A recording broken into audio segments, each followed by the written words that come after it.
missed it. I'm sorry. Okay. So we now move on to the standalone consultations. Okay. So I'm going to take you through these from these again where we went through these on Monday, and they have been updated based on feedback that we received on Monday. I have got Andrew online, I think. Andrew is isolating, so that's why he's not here. I'm online. Okay, so we've got 5 satellite consultation documents that went out with that draft annual plan.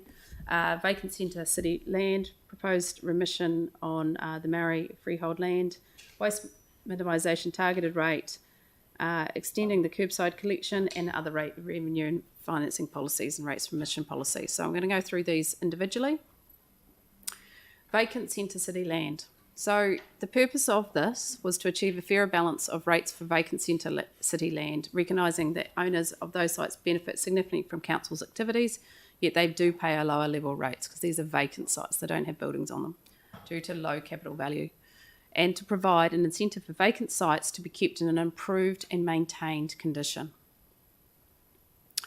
This here gives you an example. This flowchart was saying is who would be impacted by this additional rate. Is there an active or consented use? If there is, as you can see on the picture on my left, normal business differential applies. So they won't need to apply for emission, they will not get charged the additional. If there is not an active or consented use, but it is kept in an improved and maintained state, and we go and visit these, our staff visit them. So you can see again the picture in the middle is one that has been improved and maintained. They would get a remission on this differential. If it is in the state to the right, the last photo, then they would get charged for it. So it is those ones that we're actually targeting in this situation. Our feedback that we received, the support for positive impacts it will deliver across the centre city and potential to improve the overall look and feel and general perception of the centre city, which is where we're aiming for. There was opposing to it in the sense that we felt that it would be fairly penalising the owners of vacant land, and feel a more constructive approach would be for us to work with those landowners or other incentives to get these sites developed.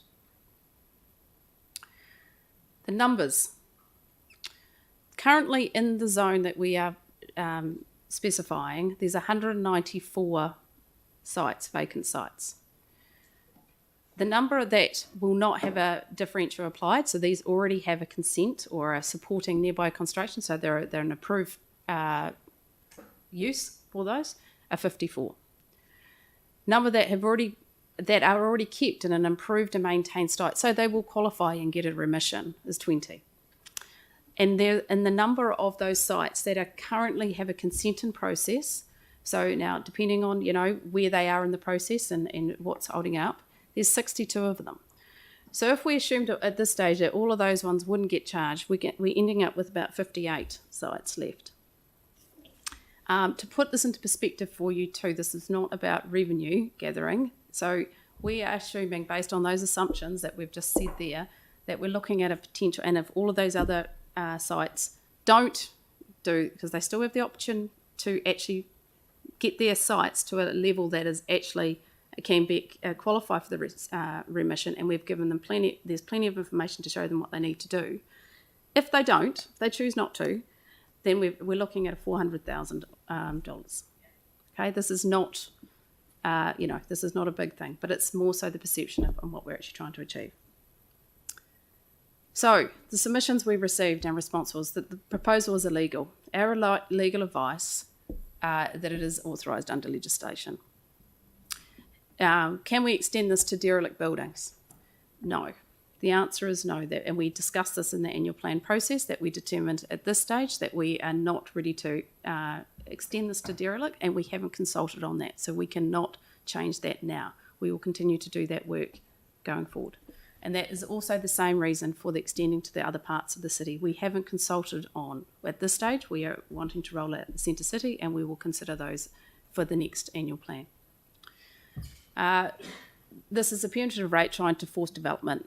No, it's not. Vacant sites do play lower rates. There's no doubt about it. but they do benefit from the what other developers are doing and what the council is and the city is doing. We're not forcing development. What we're saying, though, is if you have a vacant site and you're not ready to develop and you're not got a approved consent or approach, make it look nice. Make it look into a state that it's not going to downgrade our city, which is what we're saying. Because if you do, we'll remit it. But if you don't, fix it up. And council delays in issuing consents cause unfair outcomes. And this is one of the things that came strongly out in the feedback on Monday. And I think I mentioned to you there's 62 at the moment that have currently got a consent in the middle of the process. We will look at those, and you'll see that our recommendations change slightly, that we will add an admission, we'll look at those ones and with an additional remission covering consents that are in process, depending on where they are in the process. Okay, so we've taken that on board, and we will look at that as part of this too. How much discretion is linked to that? Look, we will. I'll come back to you with that exact. This is just we've got to this from Monday, so we haven't set the parameters councillors of that. Generally were comfortable with proceeding as long as there was this reference to the consenting delays. Yeah. But there may be some finer elements of the consenting delays that still need to be factored into the final decision. I think there were a few of us that weren't, but we were in the minority, so it proceeds. Yeah.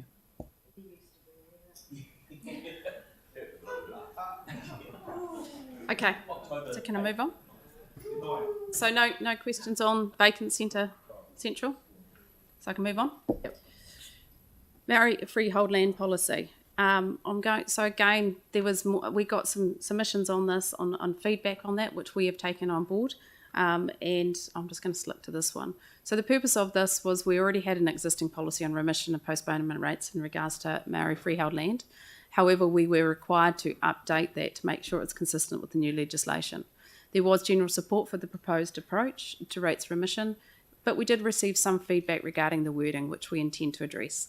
And we also would like to meet with mana whenua to understand some of their concerns and suggestions in more detail, some more specific parts of their submissions. So we are recommending that we proceed. However, we are going to have that meeting and catch up with meeting with mana whenua to get that confirmation of what we do before we adopt the annual plan. No, that's fine. Curbside rates, collection rates. So this is another summary on that. I'm just going to move on from this so we can get to the opt-out. So again, we had good conversation about this on Monday in regards to, so there is support for this, but there was concern about the red bin. Okay, so in regards to those that actually can opt out of if they produce that they are actually got other services that actually do that, they could opt out for the green and the yellow bin because it's a targeted rate. But at this stage, we had no ability, we weren't extending that to the red bin. What we are proposing based on feedback that we've had on Monday is that if you actually do apply for a multi-unit unit development and you do qualify for the remission for the targeted rate, then we will automatically apply $83 for each unit for the red bin. Okay, it is in a general rate, so we're still not recommending changing that yet. We're still working through those processes, but if you qualify for the opt-out of the targeted, we will also give a remission of $83 per unit for that. Yep. Jake? The 83, I'm assuming that's the average property value. Did you think about doing it in a tiered way, which would be to apply the $16.35 per $100,000 of capital unit value? No. It's fine by my perspective. So this was taking on board the feedback we've had from the community. We're moving, we're working on it, we're continuing to work on this, and this was an interim measure of going, how can we recognise that these, that if they're not using any of the bins, then how can we do that? And this was the most appropriate and easiest way from an administration point of view to balance it. I think it's a neat solution. I was concerned about us not moving another step towards the final resolve that we have in this regard. Yanni? Thank you. So the people, like if a private contractor is picking up their waste, which, obviously some of these they will, then that person is basically paying a higher rate to dispose of rubbish to landfill based on a commercial rate that we would charge, right? So the general cost of us providing refuse collection, rubbish collection, just say for the red bin sake. Yanni, your question doesn't make sense in the context of what we're discussing here. This is adding an interim arrangement to allow financial opt-out from the red bin curbside collection disposal costs at the point at which an assessment around the targeted rate is agreed. So it's a Are you challenging the $83? No, I was just trying to. So what is your point that is relevant to this issue? Because I want to support this, so I just wanted to make sure that they're getting a private collection of waste. The private collection's got nothing to do with the council. Some of them will still use our facilities, but be charged a commercial rate, which would pay for the cost of the facility rate.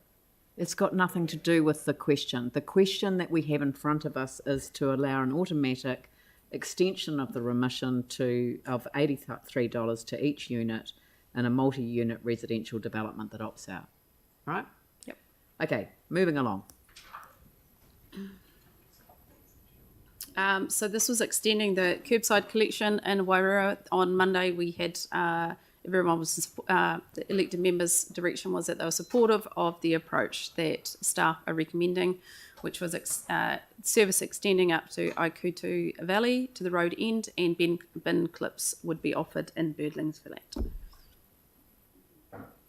Yep. Sounds good.